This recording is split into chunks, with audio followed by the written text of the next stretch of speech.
Hi everyone. I thought what I might do instead of switching this over to next week and perhaps running out of time again was just to make a little video here, and you can see this on your slides and you can take a look at this. And so we'll go ahead and include this as a part of the last lecture, but this video is not very long. But let's talk just a little bit about the First Church of Christ Scientists, or what they also known as Christian Science. And so what we are, let's see here we go. So we have the founder, Mary Baker Eddy, and she is the founder of this particular religious denomination. And again, this is another American-born religious organization, a faith-based organization. And so what her take on this particular topic is that she says that she discovered principles of Christian Science after she had experienced actually a serious accident. And I think the words were is that she fell down the steps and she thought she was going to lose her life, but she didn't.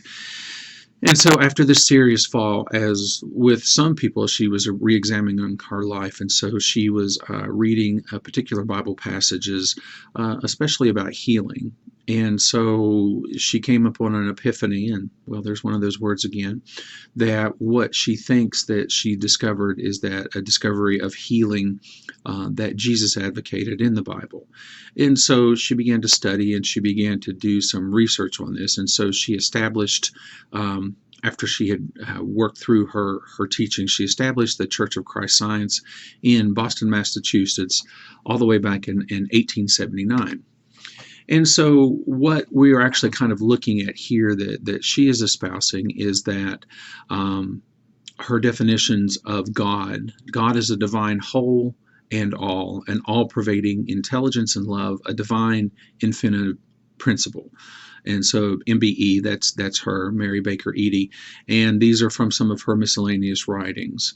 And so that was her definition of God. And for her thoughts about Jesus is the human man, and Christ is the divine idea, hence the duality of Jesus, the Christ. Kind of goes back a little bit to, if you remember, what Dr. Mehta was actually briefly talking about, duality and non-duality. So one of the things that she was doing it wasn't Jesus Christ, it was Jesus the Christ. So Jesus was the man and Christ was the divine ideal. And so she took a look at this. And so this was how she was defining God. And then what she did also was that she says that she was rediscovering biblical principles, and according to this particular group, if you look at this, I know this will be a little bit out of ordinary, but they believe that evil and illness are illusionary, and to use another phrase, that they're Maya, that they're a part of the things that are out there to confuse us. And so these are things that are not subject to be real, but they are illusionary, and so that's what has to be recognized. And so Christian Science folks, as a whole, may refuse most medical care practices in preference to Christian Science practitioners. And so we'll talk just a little bit about some of those practitioners and what they actually do and what they actually believe. Now, for their authoritative texts, again, they use the Holy Bible as one of their texts, and they also use items that she herself had written, which is Science and Health with Key to the Scriptures, and there were some other writings as well. A lot of her material is out there, but whereas you can obtain a lot of information for free, hers is a little bit hard to find because there are typically some fees associated with that. And so they're places of worship. They do have places where they congregate, the Christian Science churches, or you may have actually seen in various places Christian Science reading rooms.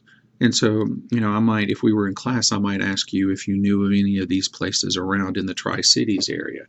And, you can think about that as well, too. And so, but they're not very popular around here, but they are around here. So as for clergy, they don't have any ordained clergy. Everything is done through lay leadership. And they have what they call practitioners, which are full-time healers within the communities that they serve. And so holy days, they don't really have any specific holidays or holy days. Worship is typically on Sundays. And much like many mainline Christian churches, testimonies or Bible studies are taken usually up on Wednesday. In a hospital setting, they may be looking for specific daily prayers, and so if we can allow them to do that and give them a quiet space either in their rooms or even within chapel areas or just a quiet place. They do take communion twice a year. And for them, it's a little bit different. Communion is not so much the bread and the wine or the grape juice and the bread, but they consider this as a silent prayer. And they don't have specific baptisms within a hospital setting, so that would not be something to worry about there too. This is another group that kind of goes with the refrain for stimulants and things added to the body, refraining from tobacco and alcohol, coffee, tea, and caffeinated drinks as well. Similar to what we learned briefly about last week with the Church of Jesus Christ of Latter-day Saints. And I did receive an update from Brett after class had ended. So that word of wisdom that I don't know things about, and I had depended upon Dr. Chesley on this, typically goes along the lines of how you are treating your body. And so the abstaining from alcohol and smoking and caffeinated drinks or additives and stimulants to the body, that's part of the word of wisdom. So Brett, thank you for that update on that. That was very helpful. But here again, you have another group that does like to abstain, and so there's a concern about items that are actually going within the body. So in regards to their care of the sick, and they were talking about their Christian Science practitioners that practice healing. Here's where we might come into contact with folks. So the healing that they're advocating for is specifically and actually only through prayer. So if you think about this, if evil and sickness are illusionary, so they're not real, so it's not something really to be treated within a healthcare setting, that prayer is going to be one of those things that can help people to recognize this thing. But part of what actually happens with people who are a part of this system is that for their practitioners, they will withdraw their healing services, in other words, prayer, if a patient chooses to go the route of Western medicine. So a lot of times they're being asked to choose an either-or situation. They're not completely opposed to medical treatment, but as in with a lot of groups, they're actually kind of fearful that they're going to be forced to accept unwanted treatments. And so there are several other groups that come into play with that. So they might be a little reticent to come and talk with us. And because, they believe that illness is illusionary, that it's not real, by the time that they may actually be seeking treatment with Western medicine, they may be already in a bad shape. And so that would be something we would kind of want to know about. And also specifically, too, since they don't deal with medicine in general, they're probably going to be unfamiliar with medical terminology. So we may want to be taking time and explaining in a more basic way so that they can help to understand. If they've not been to Western medicine or through doctors or hospitals before, they're probably not going to have any documented medical histories, which is a problem for us sometimes because, of course, one of the things that we do when people are seeking treatment, they're looking for information of what kind of services that you had in the past, what kind of health issues that you had dealt with. And so these folks may or may not have any of that information. One of the things that they are often worried about is disapproval from family members. And so before we would want to ever make fun of that, consider this. It's very hard to go against family social norms and mores, and especially thinking about your home family or even thinking about your religious family as well too. So for them to actually seek out healthcare and healthcare services may meet with disapproval from family members and also other people within their community.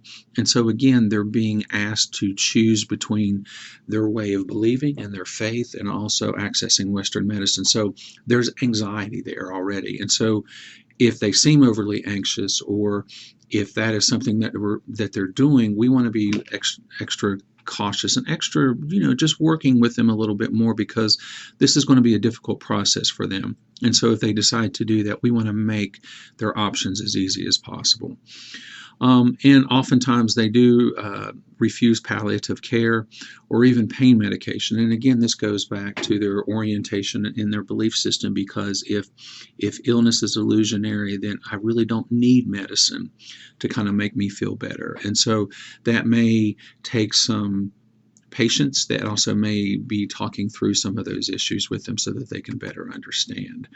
And so other concerns that we may face, they may or may not have insurance, which is one of those things, because again, if a part of your belief system is that these things are illusionary and that this can you can be healed through the power of prayer or break through that with prayer, then you're not going to have insurance. And so that may be an issue for them accessing care.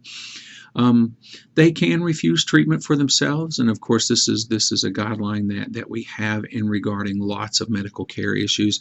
If you're an adult and you're in your right mind, we consider you to be able to make decisions for yourself, and so if they want to refuse treatment for themselves, they can do that. However, this continues to come up with differing types of group. This one included is that they can't refuse treatment in the means that if a child, if the child's life is in danger, and I think this may also extend to pregnant women if they're also in danger at that point too. And that is where the courts become involved. That wouldn't be something that you as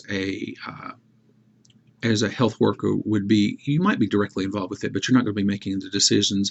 HSMP people, this is where you have good legal counsel on staff, and you begin to work through them to kind of work that kind of a situation out. And so you may not be directly involved, but you may have to let folks know about that. Another thing is that we want to be very aware that they're probably going through some kind of spiritual distress, because again, we're asking them to choose between what they believe and what they hold true and Western medicine. And so think about if you had to do something that went directly against what your faith tradition teaches, that would put you in some anxiety. And so maybe we are spending time to help with that. Maybe this is where chaplains can become involved. And so that may also bleed over into end-of-life care and also some DNR, do not resuscitate issues. But you may or may not see these folks, but a lot of times when they do come into our clinics and into our hospitals and into our offices, it's when things are really always already bad because they've not sought treatment, because they don't believe in treatment. So I hope this is helpful. It's just a couple of slides there, but it kind of gets us caught up, and it gives you perspective on another group that you may come into contact. Hope everybody has a good week. Bye.